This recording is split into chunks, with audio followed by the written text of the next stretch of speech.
ನೋಯಿಸಿದ್ರೆ ಮನಸ್ಸಿನ ಆರೋಗ್ಯ ಕೆಡುತ್ತೆ. ಇನ್ನೊಬ್ಬರನ್ನ ತುಂಬ ಘಾಸಿ ಮಾಡಿದರೆ ಆ ಮನಸ್ಸಿನ ಆರೋಗ್ಯ ಕೆಟ್ಟರೆ ಅದು ಬರುತ್ತೆ ವಾಪಸ್ ನಿನಗೆ ಅಂತ. ಅದಾಗಬಾರ್ದು ಅದು ಅಂತ. ಇಷ್ಟು ಸಂಗತಿಗಳು ತುಂಬ ಮುಖ್ಯ ಎಂಬುದಾಗಿ ನಾವು ಈ ಸಮಯದಲ್ಲಿ ಭಾವಿಸೋಂಥದ್ದು. ಈ 2 ಊಟ ತುಂಬ ಕಷ್ಟ ಅನ್ಸುತ್ತೆ. ಒಂದು ದಿವಸಕ್ಕೆ 2 ಊಟ ತುಂಬ ಕಷ್ಟ ಅನ್ಸುತ್ತೆ. ಆಗಾಗ ತಿಂದರೆ ಚೆನ್ನಾಗಿರುತ್ತೆ ಅಂತ ಅನ್ಸುತ್ತೆ ನಮಗೆ. 2 ಊಟ ಮಾಡೋಕ್ಕೆ ಆಗಿರೋಕ್ಕೆ ಸಾಧ್ಯ ಇಲ್ಲ ಅಂತ ಅನ್ಸುತ್ತೆ. ಅದು ಸಾಧ್ಯ ಇದೆ. ಅದು ನಮ್ಮದೇ ಚಿಕ್ಕ ವಯಸ್ಸಲ್ಲಿ ನಾವು ಬೇರೆ ಥರ ಇತ್ತು ಜೀವನ. ಚಿಕ್ಕ ಮಕ್ಕಳು ಜಾಸ್ತಿ ತಿನ್ನಬೇಕು, ಆಗಾಗ ಊಟ ಮಾಡ್ಬೋದು. ಚಿಕ್ಕ ಮಕ್ಕಳಿಗೆ ವಿನಾಯಿತಿ ಇದೆ.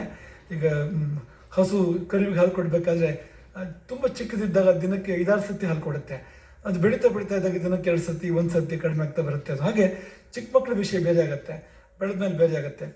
ನಾವು ನಮ್ಮ ಹಿಂದಿನ ಜೀವನ ನೆನಪು ಮಾಡ್ಕೊಳ್ಳೋದಾದರೆ ಆಗ ಎಷ್ಟು ತಿಂದರೂ ಕೂಡ ಆಸೆ ಹೋಗ್ತಾ ಇತ್ತು ನನಗೆ, ಮತ್ತು ಊಟ ಮಾಡಬೇಕು ಅಂತ. ಸನ್ಯಾಸ ತೊಗೊಂಡ್ಮೇಲೆ ನಿಯಮಗಳು ಬರುತ್ತಲ್ಲ, ಇಲ್ಲಿ ಅಭ್ಯಾಸ ಮಾಡ್ಕೊಳ್ಳೋಕೆ ಶುರು ಮಾಡಿದ್ವಿ. ಇಲ್ಲ ಇಷ್ಟೇ ಅಂತ ಗ್ರಂಥಗಳ ಅಧ್ಯಯನ ಮಾಡಿದ ಮೇಲೆ ಇಲ್ಲ ಇಷ್ಟೇ ಹೇಳಿದ್ದಾರೆ ಅಂತ, ದಿನಕ್ಕೆ 2 ಊಟ ಹೇಳಿದ್ದಾರೆ ಅಂತ. ಆದರೆ ಆ 2 ಊಟ ನಮ್ಗೆ ತೊಂದರೆ ಮಾಡಿಲ್ಲ, ತುಂಬ ಉಪಕಾರ ಮಾಡಿದೆ, ತುಂಬಾ ಉಪಕಾರ ಮಾಡಿದೆ. ಜೀವನ ತುಂಬ ಲಘುವಾಗಿ ಸಾಗುತ್ತೆ, ಭಾರವಾಗಲ್ಲ, ತುಂಬ ಹಗುರವಾಗಿ ಸಾಗುತ್ತೆ. ನೀವು ಚಟುವಟಿಕೆಯಿಂದ ಇರ್ತೀರಿ. ನೀವು ಯಾವಾಗ ನಿಮ್ಗೆ ಹೇಳೋಕೆ ಕೂರೋಕ್ಕೆ ಸ್ವಲ್ಪ ಕಷ್ಟ ಅನಿಸುತ್ತೋ ನೀವು ನಿಮ್ಮ ದೇಹ ಚೆನ್ನಾಗಿ ಇಟ್ಕೊಂಡಿಲ್ಲ ಅಂತ ಅರ್ಥ. ಅದಕ್ಕೆ ಅಂತ ಹಗುರ ಇರಬೇಕು ದೇಹ. ಎದ್ದು ಕೂತು ಬೇಡ, ತುಂಬ ಹಗುರ ಅಂತ ಅನಿಸ್ಬೇಕು. ಹಾಗೆ ಅನಿಸ್ಬೇಕಾದ್ರೆ ನಿಮ್ಮ ಆಹಾರವನ್ನು ಆ ಥರ ತಗೋಬೇಕಾಗತ್ತೆ ಅಂತ. ಇದು ಸಾಧ್ಯ. ಇದು ನಿದ್ದೆ ಬಗ್ಗೆ ಒಂದು ಮಾತನ್ನು ಹೇಳಕ್ಕೆ ಇಷ್ಟಪಡ್ತೀವಿ. ದಕ್ಷ ಸ್ಮೃತಿ ಹೇಳುತ್ತೆ, ರಾತ್ರಿನ 4 ಭಾಗ ಮಾಡು. ಮೊದಲನೇ ಭಾಗ ಬಿಟ್ಬಿಡು, ನಿದ್ದೆ ಮಾಡಬೇಡ. ಆ ಸಮಯದಲ್ಲಿ ಕೊನೆ ಭಾಗ ಬಿಟ್ಬಿಡು, ನಿದ್ದೆ ಮಾಡಬೇಡ. ಈ ಮಧ್ಯದ 2 ಭಾಗ ಇದೆಯಲ್ಲ, ಸುಮಾರು 6 ಗಂಟೆ ಬರುತ್ತೆ. ಅದು ಹೆಚ್ಚು ಕಡಿಮೆ ಆಗ್ತಾ ಇರುತ್ತೆ. ಅದು ತಕ್ಕಂತೆ ನಿದ್ದೆ ಮಾಡು ಅಂತ. ರಾತ್ರಿ ಹೆಚ್ಚಾದಾಗ ಸ್ವಲ್ಪ ಜಾಸ್ತಿ ನಿದ್ದೆ ಮಾಡು, ಯಾಕಂದರೆ ಪ್ರಕೃತಿ ಸಂದೇಶ ಅದು, ಜಾಸ್ತಿ ನಿದ್ದೆ ಮಾಡುವಂಥದ್ದು.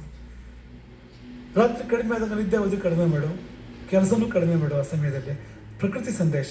ಹಗಲು ಚಿಕ್ಕದಾಗತ್ತೆ, ವರ್ಷದ ಕೆಲವು ಅವಧಿಯಲ್ಲಿ ಕೆಲಸ ಕಡಿಮೆ ಮಾಡೋದು ಸಂದೇಶ ಅದು.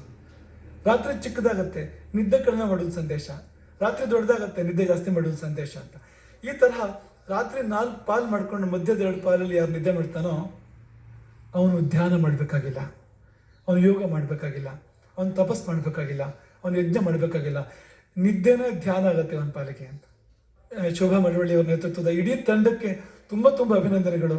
ನಿಮ್ಮಿಂದ ಕನ್ನಡ ನಾಡು ಸ್ವಸ್ಥವಾಗಿ ಬಾಳುವಂತೆ, ಸುಖಿಯಾಗಿ ಬಾಳುವಂತೆ ಆಗಲಿ, ಎಲ್ಲರಿಗೂ ಒಳಿತಾಗಲಿ.